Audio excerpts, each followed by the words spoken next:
bonsoir, bienvenue sur la Libre Antenne, comme tous les soirs, 21h minuit sur metatv.org, c'est la saison 2. Et dans quelques instants, tout à l'heure, on va accueillir avec nous Rocksucker. En attendant, bonjour à la régie, bonjour évidemment aux modératrolls, Erenui, La Révolte, Libertad, Ozzy, Sage et tous les métanotes connectés. Il y a Liberty, Valigomou, Patriote, Mick, Cam, Opossum, Karak, Freeze, AKS, Liberty, Canada, Joel Quake, le Télico, Fange de Brie, Rémi Selton, Exter, Age, Peck, Tanaka, voilà, Lille Paillet, Kroos. Bon, vous avez toujours des noms Octopus libres sortis de la quatrième planète, hein, vous aussi, ça tombe bien. Ce soir, ça va vous plaire parce que ça va être la matrice, un peu la dimension dans laquelle nous vivons tous sans peut-être des fois s'en rendre compte. Donc ça, c'est un sujet, on va dire, assez récurrent chez vous. Ah voilà, on fait un signe que c'est prêt. Allô, Rock, t'es avec nous? Oui, bonsoir Tepa. Ah bonsoir. Eh écoute, bienvenue sur la Libre Antenne. Hein, c'est la deuxième fois parce que toi on s'était vu sur le Métatour, mais justement t'avais pas assisté encore à une émission. On est content ce soir de te recevoir. Écoute, je suis très, très content moi aussi de relever ce défi, de tenir 3 heures pour vous parler d'un sujet aussi complexe.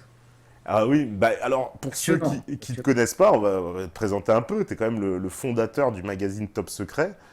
Oui. Et ça, voilà, c'est un magazine, voilà, qu'on va dire qui fait référence dans les. Alors les sujets, je ne sais pas comment on les qualifie ces sujets, quoi que les autres n'osent pas traiter, sujets dits complotistes entre guillemets, hein, Voilà, c'est ça, un petit peu conspirationniste. conspirationnistes. Ça ils adorent. On a des armées de conspirationnistes. Nous. Voilà, mettre les pieds directement dans le plat. Conspirationniste, c'est quand même plus couillu que complotiste, tu vois, Mais ouais, quand j'ai démarré Top Secret, c'était conspirationniste. Complotiste, Conspirationniste, ouais. ça n'existait pas. Ça s'est arrivé plus tard, les médias qui ont commencé à mettre ce mot. C'est un petit côté péjoratif, donc complotiste. Oui, Hein. oui, oui. Oui, oui, c'est un peu, c'est toujours le même argument utilisé par ceux d'en face pour éviter précisément de répondre aux arguments et de placer comme ça un taser idéologique. Ça permet d'éviter toute forme de débat, quoi, finalement. Absolument. Donc, en fait, le magazine Top Secret, nous, on a commencé en 2002, en Ouais. janvier 2002, et on traite des énigmes de la science et de l'histoire. Donc, en fait, le but, c'est un peu de regarder à l'époque, il n'y avait pas l'Internet qu'on a aujourd'hui. J'avais que la presse papier pour pouvoir exprimer ce type d'idée-là, me glisser à travers les mailles du système. Et donc, l'objectif, c'était de regarder le monde autrement, Mhm. essayer de comprendre, d'avoir une autre façon de voir le monde. Ouais, d'accord, oui, voilà. Voilà une autre façon de voir le monde. Mais en plus, j'ai envie de dire, depuis, cette façon de voir le monde a fait des émules parce que Ouais, il y a beaucoup, beaucoup de monde maintenant qui se pose beaucoup de questions. Et exactement. Oui, oui. Comme dirait un ami, on a créé une sorte de monstre. ouais, Sans en avoir l'air. Tu vois. sans en avoir l'air, ouais. Ouais, parce que d'ailleurs toi, comment est-ce que puisque ça fait vraiment voilà, j'ai presque envie de dire un des pionniers hein, dans les médias dans ce genre de sujet. Oui, T'as vu l'évolution quoi. Qu'est-ce qui j'ai vu, effectivement, j'ai vu l'évolution. Elle a été spectaculaire. Il faut imaginer qu'à l'époque, quand on a commencé le magazine Top Secret, ouais. déjà commencé à imaginer que l'homme avait été créé par des entités extraterrestres et commencer à essayer de faire une relecture de la Bible, une relecture de l'Évangile, etc. à travers ce prisme, il fallait déjà y aller sur la pointe des pieds pour pas vraiment avoir des ennuis, tu vois, tout Ouais, simplement. ouais. Et petit à petit, de façon homéopathique, on a commencé à parler de symbiote de l'homme, on a commencé à parler des dieux de l'Olympe, de tous ces trucs-là, et puis de ramener la religion aux mythologies, la mythologie à l'actualité ufologique, par exemple. et puis doucement à transformer, enfin à contribuer à modifier les mentalités par rapport à tout ça. Enfin, j'espère. Ouais, parce qu'aujourd'hui, ce public-là, c'est Internet, je pense. Ah, qu'est-ce qui se passe? La pomme américaine. Ah, d'accord, oui, ils ont peu. Apparemment, t'as perdu à l'image. Moi, je j'ai pas tellement de retour, donc je ne sais pas, mais Ça ça y semble. est, ça revient. Ah, ça revient, ouais, voilà. Je suis désolé, c'est mystérieux. Voilà, les petits bugs. C'est la CIA, peut-être. Et en fait, donc, non, je disais, il y a. Ah, rien. La caméra était en position fermée. Normalement, il faut cliquer dessus, mais c'est comme Ah, ça. mais nous, il se passe plein de choses bizarres aussi, tu sais, de notre côté. Et, L'habitude, hein. et c'est vrai bah tiens, on parlait tout à l'heure, bah c'est marrant, tiens, je vois Canada, il me fait référence effectivement à Jimmy Guilleux. Lui, c'est carrément l'ancêtre presque des gens qui nous ont informés sur ces sujets-là à Tout une à fait. période où il passait en dérision la plus totale. Alors, c'est dans les début des années 90, quoi. Oui, oui, absolument. Et Jimmy Guilleux est décédé, pardon, quand moi j'ai commencé à. Donc je l'ai jamais rencontré. Ouais, Quand j'ai commencé à vraiment me pencher sur ces sujets-là. Euh, alors, Top Secret est un peu plus ésotérique, on va dire. d'accord, oui, ouais. On mêle un peu d'ésotérisme, alors que à l'époque, Jimmy Guilleux était vraiment c'était une période encore avant, il touchait pas trop encore à ces sujets-là. D'accord, parce que justement, en plus Jimmy Guilleux, c'est vrai que c'est celui qui nous parlait à la fois des extraterrestres et d'OVNI, mais en revoyant en fait ces vidéos, j'étais assez stupéfait de constater qu'il parlait aussi de Bilderberg, de Nouvel Ah, Ordre Mondial, de Trilatéral, il était en plein dans la conspiration à fond. Il Ah ouais, était, à fond. Ben voilà, c'est exactement. Ça, c'est un aspect en plus de Jimmy Guilleux qui était un peu pas trop mis en avant. On l'invitait pour le faire passer un peu pour l'illuminer oui, sur les extraterrestres, quoi, dans les émissions de Chavannes. oui. Alors, parmi les francophones, tu avais aussi Serge Monast, Serge Monast, oui. qui était d'une puissance extraordinaire. Alors, lui, il avait 20 ans d'avance Ah oui. sur vraiment nous tous, quoi. Et puis lui, il a parlé, c'est lui qui a parlé la première fois du Blue Beam. C'est C'est lui qui a parlé du Blue Beam la première fois, c'est lui qui a parlé des implants, de la microchip. Mais il faut voir Ouais, ça, c'est dans les années 80. ouais, ouais. Donc, il faut imaginer, ce type était d'une puissance incroyable, et puis bon, il est mort de façon très mystérieuse. Oui, voilà, c'est ça. Il a été assassiné bizarrement, hein. Enfin, je sais pas, ce que j'ai compris, que c'était un espèce de. En tout cas, ça ressemblait plus à un assassinat, quoi, sa mort. Ouais, une mort très douteuse. Et voilà, ça, c'est des gens qui allaient vraiment très loin. Nous, avec Top Secret, vraiment au point où on commençait notre histoire, le cheminement et ce qu'on voulait faire, le but, c'était vraiment d'avancer pièce de puzzle par pièce de puzzle de façon homéopathique. Ouais. Oui, parce que, bon, de toute façon, là où on allait aller, on savait qu'à l'époque, personne n'aurait pu nous suivre. Et aujourd'hui, est-ce que c'est pas justement un peu plus facile quand même d'aller sur ces thématiques-là qu'à l'époque? Ah ben, évidemment, Ouais, je te dis, on ouais, a, à force d'enfoncer mm, des portes, d'enfoncer des portes, d'enfoncer des portes, oui, ça devient beaucoup, beaucoup, beaucoup plus facile. Puis Internet a libéré la parole, hein. ouais, ouais. Donc, mais bon, après, il faut essayer de rester cohérent, parce que le souci d'Internet, c'est qu'il y a énormément de choses. Puis Internet, ça devient plus qu'une pieuvre. Et ce que remarquent certains psychologues, c'est que l'Internet commence à devenir une sorte de cerveau gigantesque, quoi, et qui se substitue au cerveau de l'internaute. C'est-à-dire que l'internaute découvre des textes, enfin, commence Mhm. à découvrir des idées, des choses comme ça. Mais le vrai cerveau, c'est Internet. Et tout ce qu'il lit, il le met au même niveau. Et ça peut être aussi un souci qu'on pourra Ah bah qu'on pourra aborder. étudier un jour, pas ce soir, mais Ouais. oui, parce que finalement, ça nivelle tout au même niveau. Et puis, bah, là, le discernement disparaît un petit peu. D'accord. Ouais, ouais. Alors ces sujets-là qui sont, alors c'est vrai que c'est les sujets, comme j'ai Ouais, l'habitude de dire un peu, on marche comment dire, j'ai envie de dire sur des terrains glissants, des terrains mouvants en pleine montagne, hein, puisque ce sont les sujets casse-gueule, qui font toujours, voilà, il y a toujours, on va dire, une espèce de halo suspect autour de dès qu'on aborde ces thématiques-là. On a dû. Pourquoi il y a cette avant qu'on rentre vraiment dans le sujet, mais pourquoi il y a cette, selon toi, cette espèce de. Bah alors je sais pas, c'est quoi? C'est le formatage à cause de la société? C'est une méfiance naturelle? C'est plutôt quoi, nos préceptes religieux qui font qu'on n'arrive pas à parler sereinement de ces sujets-là sur la table immédiatement? Ça provoque des passions, des questions. Voilà, je disais, quelqu'un qui disait oui, est-ce que vous pensez pas que ça décrédibilise le mouvement dissident, etc.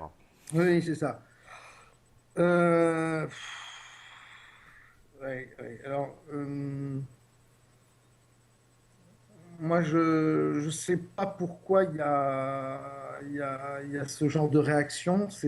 Alors qu'en réalité, finalement, ça pourrait être deux choses très différentes et très complémentaires.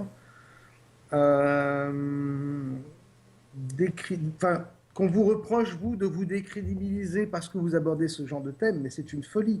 C'est-à-dire que euh, c'est comme si, déjà à la base et par nature, décrédibilisé comme vous l'êtes par le système, Ouais, vous vous ouais. priviez d'aller fouiller, d'aller chercher dans les sentiers hors contrôle et dans les terrains en friche. Non, il faut y aller, il faut chercher, chercher sincèrement et puis se poser des questions, toujours se poser des questions. Finalement, qu'est-ce qui nous porte tous? C'est la quête de la vérité. Ouais, tout à fait, c'est ça. C'est le moteur de tout ça, en fait, c'est une grande curiosité, quoi. Et une sincérité, Absolument. un peu aussi. Alors, la dissidence, il y en a plusieurs. Moi, Ouais. je ne me sens pas du tout dissident, je me sens Mm. résistant. Ah ouais, bah moi aussi. Voilà. Et alors, il y a plusieurs types de résistance. Il y a des résistances politiques, etc. Moi, c'est des domaines que je ne connais pas. Je n'ai pas de compétences là-dedans. Je préfère, enfin, c'est plus mon domaine, d'aller chercher la vérité dans des sujets justement qui sont hautement sulfureux, qui sont la religion, par exemple. Ouais, ouais. De faire comprendre aux gens, enfin, d'ouvrir les yeux à certaines personnes, de leur expliquer, par exemple, que les religions sont peut-être un peu trop dans le dogme, hein, et qu'aujourd'hui, l'humanité a plutôt besoin d'amour que de dogme, et que les religions manquent pas mal d'amour, surtout on le voit constamment. Malgré le discours, en fait, elle s'appuie surtout sur le dogme et que après, la véritable révolution, celle qui est vraiment viable, c'est peut-être pas une révolution sociale, qui est une révolution extérieure qui s'attaque aux structures de la société, mais peut-être plutôt une révolution intérieure qui passe par l'amour, Mhm. par le Christ, ou quels que soient les mots que les gens peuvent utiliser, et qui va, elle, passer par une mutation, par une transformation au niveau de l'ADN, au niveau des fibres nerveuses, au niveau des organes, etc. Ouais. Peut-être que la vraie révolution, elle est là. Alors, c'est deux concepts qui s'opposent et qui sont complémentaires, finalement. Euh, Moi, je pense que tous ces sujets-là méritent d'être étudiés et les personnes qui travaillent sur tous ces sujets-là doivent se respecter. Voilà, et en plus, tu sais, immédiatement pas mal de réactions. Il y en a qui me disent, voilà, c'est parce que les gens ont peur des conséquences sur leur vision du monde. Voilà. Ou on me dit, Absolument. voilà, on me dit aussi, le système est tellement bien fait que d'en parler à ses proches est très compliqué car tout est fait pour décrédibiliser ceux qui veulent en savoir plus. Voilà. Donc c'est vrai qu'il y a une espèce de, en plus de d'épée de Damoclès sur ceux qui veulent en plus communiquer avec les autres et ils se font laminer, si j'ose dire, par la société immédiatement, quoi. C'est dès qu'on touche à ça, quoi. Le système est très bien fait. Hum. Tout a été parfaitement bien verrouillé dans la matrice pour empêcher qu'il y ait trop de grains de sable qui viennent enrayer la mécanique. C'est une mécanique qui fonctionne depuis quelques millions d'années déjà. Ouais, effectivement. Alors justement, cette mécanique, cette matrice, qu'est-ce que justement, alors comment on la définit cette matrice dans laquelle nous vivons? Alors, imagine le sujet hyper complexe. Moi, j'ai pas trop l'habitude d'en parler. Je travaille dessus par écrit Ouais. et je ne suis pas conférencier non plus. Donc, je n'ai pas un plan établi, etc. Mais enfin bon, j'ai pris quand même quelques notes. Il y a, y a pas, il y a énormément de façons d'aborder cette question de la matrice, savoir dans quoi on est, qu'est-ce qu'on est dans tout ça. En fait, depuis l'origine des temps, on est confronté à une question qui est l'énigme de la vie, et qui est une question erronée et dont la logique faussée ne peut conduire que sur une impasse. Et donc, en fait, ce qu'on, souvent les gens vont aller chercher les réponses dans les religions. Ouais. Et si on regarde l'histoire, on se rend compte que les religions, par rapport à cette question, ne sont pas très bien placées parce qu'avec les concepts archaïques qui sont les leurs, elles ont engendré plus de guerres et de massacres dans l'histoire que tout le reste, quoi. Ouais, alors là déjà, t'as tous les religieux Oui, contre toi. Bon, enfin, c'est un premier constat que les religions, malgré tout, malgré les beaux discours et tout ça, c'est quand même un super instrument de contrôle. C'est bon, il suffit de le voir. Hein, les politiques, dès qu'il y a un souci, ils font appel aux religieux, ouais, hein, parce que ça leur donne une légitimité. Et puis, il faut savoir aussi que malgré les progrès techniques, entre guillemets, euh, malgré les civilisations, on se rend compte que la religion, depuis au moins l'Égypte, et bien avant avec Sumer et compagnie, les religions sont toujours très présentes dans le système de contrôle de l'humanité. Hein. Alors les religions qui devraient être là pour nous apporter des réponses sur qu'est-ce que nous faisons là, qui sommes-nous, etc., finalement, elles ne font qu'aggraver le problème. C'est-à-dire qu'elles divisent l'humanité. Et c'est un peu comme si le docteur était devenu la maladie, si tu veux, tu vois, ouais. une maladie chronique en plus. C'est embêtant. Et alors, je te parle des religions, mais parce qu'en fait, bon, il y a quand même, je sais pas, 90% de la population mondiale qui suit une religion.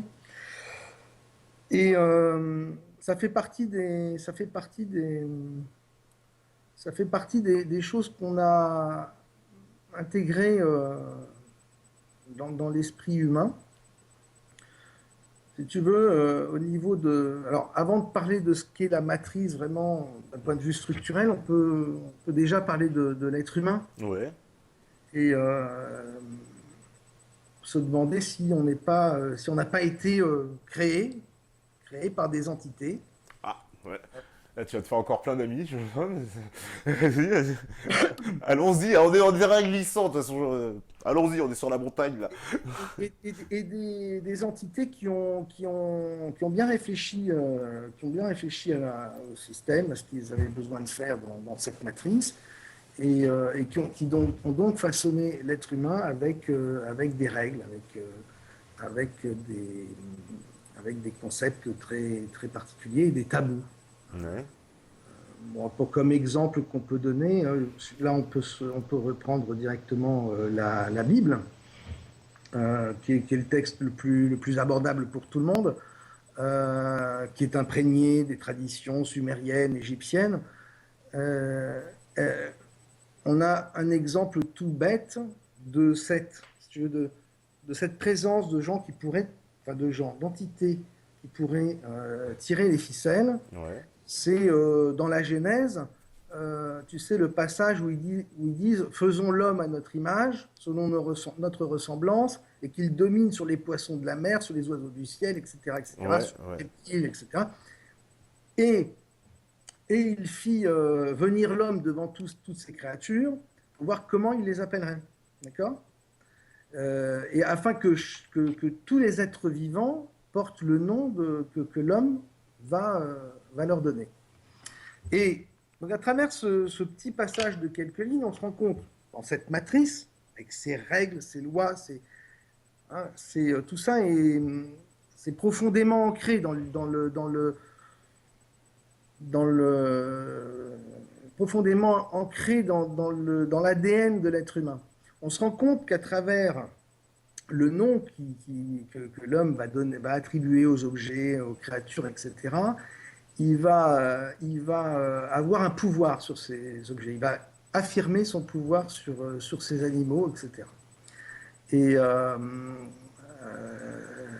c'est pour ça qu'on retrouve dans la Bible euh, pas mal de passages où l'Éternel, Yahvé, etc., menace les individus de supprimer leur nom du grand livre, le nom dans les cieux, etc. Tu vois, Ouais. il y a, il y a, il y a vraiment eu une volonté euh, de possession, de prise de pouvoir par l'humanité, c'est-à-dire que l'humanité est considérée comme un gardien, hein, dans la Bible, si tu le lis, c'est le gars qui va garder le jardin, qui va s'occuper du jardin à la place des dieux, Ouais. et il va leur donner, il va donner à tout ce qui l'entoure des noms. Et effectivement, on donne des noms à tout ce qui nous entoure, mais en même temps, on se rend compte que il y a trois éléments assez curieux qui n'ont justement pas de nom. C'est la planète Terre, la Lune, la planète Terre qui est une Terre, la Lune qui est une Lune, et puis le Soleil. Et c'est comme si ceux qui avaient créé l'homme, avec ses codes, avec ses lois de la matrice, avaient, si tu veux, exclu du contrôle de l'humanité la Terre, dont ils auraient le contrôle, c'est-à-dire les créateurs, Ouais. Ouais. la Lune, et puis le Soleil, pour différentes raisons, c'est-à-dire différentes raisons qu'on pourra éventuellement aborder, mais ça nous leur... C'est-à-dire, comme quand tu dis, elles n'ont pas de nom, je comprends pas, puisqu'ils ont un nom. C'est-à-dire, je comprends pas que tu dis, ces trois choses-là n'ont pas de nom. Ouais, ouais. J'ai pas. Elles ont. La Terre, c'est une Terre, Oui. comme une planète tellurique. C'est une Ouais. Terre. D'accord. La Lune, on appelle tous les satellites de Saturne, etc., on appelle ça des lunes. Ah, d'accord. Ah oui, d'accord. Ok. Et le Soleil, c'est le Soleil. Comme D'accord. toutes les étoiles qu'on voit dans le ciel sont des soleils. D'accord. Ouais, ok, dans ce sens-là. D'accord. Ils n'ont pas un nom particulier. On D'accord. a, on a si tu veux, privé l'homme de la connaissance des trois éléments qui avaient le plus d'importance finalement sur son existence et le plus d'influence sur son existence, parce que on sait bien que le Soleil a une influence sur nous considérable, et la Lune, n'en parlons pas. Ouais. Et là-dessus, on est exclu de tout contrôle. Alors c'est un petit exemple, c'est une petite anecdote, mais qui montre qu'il y a vraiment plein de petites bizarreries comme ça chez l'homme, parce qu'on appelle par contre, en revanche, n'importe quelle étoile au fin fond de l'univers, on va avoir un nom. C'est un nom avec des chiffres, si tu veux, mais il y aura un nom. Par contre, nous, on n'a pas le droit d'avoir un pouvoir sur la Terre, sur notre Lune et sur notre Soleil. Ouais. Ah bon. Ouais, mais c'est en français, mais dans les autres, il y a pas dans les autres civilisations non plus. On donne pas un nom particulier à la Lune, au Soleil, à la Terre. Non, chez les Indiens d'Amérique ou je sais pas. Hein, Dans le passé, Ah, dans le passé, c'est certain. passé, Ouais. dans un autre temps, à une autre époque, peut-être même avant même que l'humanité n'existe, ces astres-là avaient un nom particulier. Ouais. Et la Terre a eu plusieurs noms, Gaïa. Gaïa, voilà, j'ai entendu ça souvent. Ouais. Mais c'était du temps, c'était un autre temps, c'était une autre époque. Enfin bon, franchement, ça reste un détail. Je prenais ce détail-là parce que pour moi, c'est dû à la programmation de l'humanité qui a subi au moment de sa création toutes sortes qui a eu plein de règles, plein de lois contraignantes et plein de conditionnements. Notamment comme conditionnement, c'est d'adorer les dieux, hein, de ne pas pouvoir blasphémer, de pas, etc., etc. Ça fait partie des choses qui sont implantées chez le robot humain. Ouais. Alors immédiatement, il y a des levées de boucliers, t'imagines bien, sur le chat, il y a des tas de réactions, parce qu'ils disent, bah c'est pas Dieu qui est méchant, c'est les humains, ce sont... Ah, ça te fait rire. Parce que voilà, je lis beaucoup de réactions dans ce sens-là. Voilà, c'est pas parce que, en fait, ce sont pas les religions. Voilà, par exemple, je lis, ce ne sont pas les religions qui ont amené les guerres. Au pire, elles servent de prétexte. Quelques hommes en sont à l'origine. La religion dit de ne pas tuer, etc., etc. Donc voilà, il y a Oui, énormément de réactions dans ce sens-là. oui, mais alors si on reste dans le principe de ces réflexions-là, si les religions ne disent pas de tuer, que c'est l'homme qui tue, etc., au nom des religions, que c'est un prétexte, on peut aussi se dire que les religions sont éminemment humaines. À la limite, on ne voit même pas quel est le lien entre Dieu et les religions.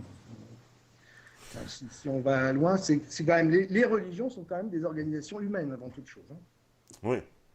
Avant tout, mais alors, c'est ça. Alors, tout de suite, tout le monde, il y a aussi plein de réactions. On me dit, bah alors, qui nous a créés? D'où venons-nous alors? C'est la question, quoi. Parce que la plupart des gens pensent, enfin, là, en l'occurrence, sur le chat, mais beaucoup de nos métanotes pensent qu'il y a une origine divine, en tout cas en l'homme, que ça ne peut être que l'œuvre de Dieu. D'accord. Alors, bon, pour moi, l'homme a, l'homme a été créé par des faux dieux. Des faux dieux, ou on pourrait les appeler des profanateurs de monde. Alors ces faux dieux se sont arrangés pour que l'homme soit pas trop stupide, mais pas trop intelligent, qu'il soit pas trop fragile ni trop résistant et qu'il soit doté d'une espérance de vie limitée. Parce que le plus important à leurs yeux, c'était de maintenir, de maintenir l'homme dans l'ignorance de sa condition. Parce que cette ignorance a l'avantage d'optimiser son efficacité, son rendement, et puis en même temps d'exacerber jusqu'au fanatisme sa vénération à l'égard des dieux, justement. Et en plus, autre avantage, c'est constatant la situation, sa situation unique dans la création au niveau de l'animal, du règne animal, l'homme il s'imagine qu'il est un être supérieur, un élu. Oui. Bah, c'est un peu ce qui est indiqué, un peu, c'est vrai, en substance, Voilà. dans beaucoup de religions, bah, l'homme, voilà, est un peu, enfin, Dieu est au-dessus, puis l'homme, il est un peu là pour gouverner, quoi. Alors qu'en réalité, c'est tout à fait le contraire. On est, enfin, l'homme, au niveau de son comportement et puis même de son existence de prédateur, on se rend compte qu'il est en dessous dans le règne animal, bien en dessous de pas mal d'animaux. Ouais. Ouais. Donc, bon. Après, imaginez que le monde dans la matrice, cette matrice, moi j'appelle la matrice artificielle, Ouais. parce que je nie pas l'existence de quelque chose d'harmonieux, que j'appelle par contre en contradiction la matrice originelle. Euh, on se rend compte que cette matrice artificielle, le monde dans lequel nous vivons, c'est pas une bénédiction d'y vivre, d'y évoluer, avec la conscience qui nous a été dotée. C'est-à-dire que c'est une conscience de notre faim, de notre misère. Euh, c'est c'est un monde de prédation, un monde de putréfaction, etc., etc. Moi, je trouve que pour une création euh, d'un Dieu parfait, c'est pas terrible. Alors, si on nous dit que c'est pour que l'âme évolue, pour que l'âme puisse vraiment faire son expérience, évoluer au fil des ans, oui, moi, je n'ai pas vu que on prenait dans l'éducation des enfants, par exemple, le fait de foutre sur la gueule du gamin toute la journée pour qu'il évolue et qu'il grandisse. Quoi. Je suis pas sûr que ce soit très bon. Ouais. Ouais, entre autres, oui. Donc, c'est-à-dire que si on sort de notre conditionnement, si on commence à réfléchir autrement, si on regarde froidement la situation, on se retrouve dans un monde magnifique, superbe, splendide, un monde avec des beautés extraordinaires, que ce soit au niveau de la nature, des choses magnifiques, et puis euh, on nous dit, voilà, tu vis au milieu de ce truc-là, mais demain, c'est fini. Et bah, je sais pas, il y a quelque chose de l'ordre de la torture là-dedans. Finalement. Et puis, on se rend compte surtout que, vu l'histoire de l'humanité, franchement, c'est pas terrible. Bah, voilà, donc dans l'histoire de l'humanité, bon, c'est vrai que Il y a, alors, est-ce qu'il y a quoi? Il y a Donc quand même plutôt pas que des de moments de dire, gloire à un moment donné? Non, moi c'est... j'ai trop de respect pour Dieu, et plutôt que de dire Dieu c'est putain, il s'est planté, mais que, lamentablement, je préfère imaginer que la création telle que celle dans laquelle nous vivons, qui est une création de prédation, de putréfaction, encore une fois, tout est voué à la putréfaction. Hein. C'est Chronos qui mange ses enfants pour se nourrir, pour vivre. Je préfère imaginer que ce monde-là est une copie de la matrice originelle qui a été conçue par des entités que j'appelle les archontes, par exemple, qu'on peut appeler différemment, qui ont été à un moment les titans, qui sont devenus la monade, et que ces entités-là ont créé le monde dans lequel nous sommes. En, en, en, en quittant la création originelle. C'est-à-dire, et ces entités-là, elles vivent dans notre dimension? C'est ça que j'ai du mal à comprendre. C'est quoi? C'est des entités extraterrestres venues d'ailleurs, venues quoi, d'une autre planète? Enfin, on va prendre carrément bah, la thèse de Zecharia Sitchin, Nibiru, avec les Anunnaki et on va dire la fameuse histoire, mais qui est décrite aussi par Anton Parks sur comment dire, la transformation en fait génétique d'une race, on va dire, mi-homme, mi-animal qui était sur Terre, qui sera un peu nos ancêtres, limite singes, à qui on a donné l'évolution, la conscience, l'intelligence, avec, comme tu le dis, sans trop la donner, sans trop, voilà. C'est ce que disent ces gens-là. C'est un peu ça que tu nous dis là? Euh, Ou pas tout à fait? pas tout à fait. C'est-à-dire que là, D'accord. on est encore, on est encore dans une vision très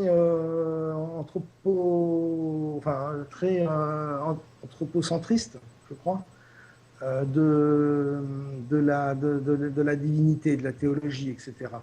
Moi, j'ai l'impression que c'est encore autre chose. J'ai le sentiment que ces créatures viennent du monde originel, qu'elles étaient, qu'elles étaient, qu'elles étaient à la limite parmi les expressions du vivant de la matrice originelle, les bénis du système. C'est-à-dire qu'elles avaient même énormément d'avantages, énormément de possibilités, qu'elles avaient peut-être même toutes les possibilités de toutes les autres créatures qui vivaient dans ce monde-là. Et puis euh, qu'à un moment, elles ont eu besoin qu'elles ont eu besoin à un moment de revendiquer un pouvoir, parce qu'elles estimaient qu'elles étaient bien mieux que tous les autres, etc., et que c'était pas juste qu'on on les laisse dans cette espèce d'égalité totale et d'harmonie totale dans ce monde complètement harmonieux. Et ces créatures bénies par rapport à toutes les autres, hein, ce que je raconte, c'est un peu la légende du fameux ange déchu. Hein. Ouais, ouais, ouais, ouais. Ces fameuses créatures donc, ont décidé, enfin, c'est même pas qu'elles ont décidé. Excuse-moi, Clément. Ouais. À un moment, euh, elles se sont réunies, commencé à râler. Et dans la matrice originelle, quand tu commences à râler, quand tu commences à être pas content, c'est un truc qui est assez inhabituel, je dois dire. Parce qu'il faut imaginer la matrice originelle, c'est-à-dire c'est le pendant de notre création, sauf qu'elle est parfaite. C'est-à-dire qu'il y a plus de prédation, c'est du partage, c'est de l'échange d'énergie, etc., etc. Et elles ont commencé à ruminer. Et il y a une espèce d'humeur noire qui a été formée autour de ces entités-là. Ouais. Cette humeur noire est devenue matière noire, et puis il y a eu le temps zéro. Alors bon, je ne veux pas rentrer dans des choses aussi conceptuelles et aussi complexes, mais ces créatures, tu me demandes si elles sont faites pour vivre dans notre monde. Pas du tout. Pas du tout. C'est-à-dire qu'elles ont, au départ, dans cette matière noire, elles s'y sont senties plutôt bien. Et elles s'y sont senties tellement bien qu'elles ont continué de ruminer et que ça leur a donné l'idée de créer leur propre monde. Et c'est à la base, c'est en partant de cette matière noire qui avait été créée que la matrice artificielle a pu, a pu, a pu naître. Alors, ces entités, à la suite de ça, ont été modifiées, ont été transformées. Ouais. Et elles ne sont plus capables de revenir dans le monde originel, mais elles ne peuvent pas vivre dans ce nouveau monde dans lequel elles ne sont pas nées. D'accord? Mhm. Et quand il y a eu la création de cette matrice artificielle, il y a toutes sortes d'expérimentations du vivant, du monde originel, qui s'est retrouvé emprisonné dans ce monde-là. Et ce monde, cette matrice artificielle qui est conçue sous la forme de 7 sphères, a été habité selon les sphères de densité par différentes créatures jusqu'à la sphère de base, la sphère racine, qui est celle dans laquelle nous vivons, celle de la densité de matière. Dans cette sphère-là, on retrouve les éléments, les 4 éléments, l'élément terre, feu, eau, air. Mhm. Oui, enfin, les 4 éléments, j'invente rien. Et puis, on retrouve aussi beaucoup d'ADN. L'ADN étant en réalité une expérimentation du vivant originelle. Et alors, parce que, voilà, quand je parle d'ADN, je reste approximatif, je ne suis pas un scientifique. Après, il y a l'ARN, etc., etc. Je ne rentre pas dans ces considérations-là. Mais au niveau de l'ADN, tu as quelque chose de l'ordre du vivant qui a su s'adapter à la matrice artificielle et qui a su vivre dans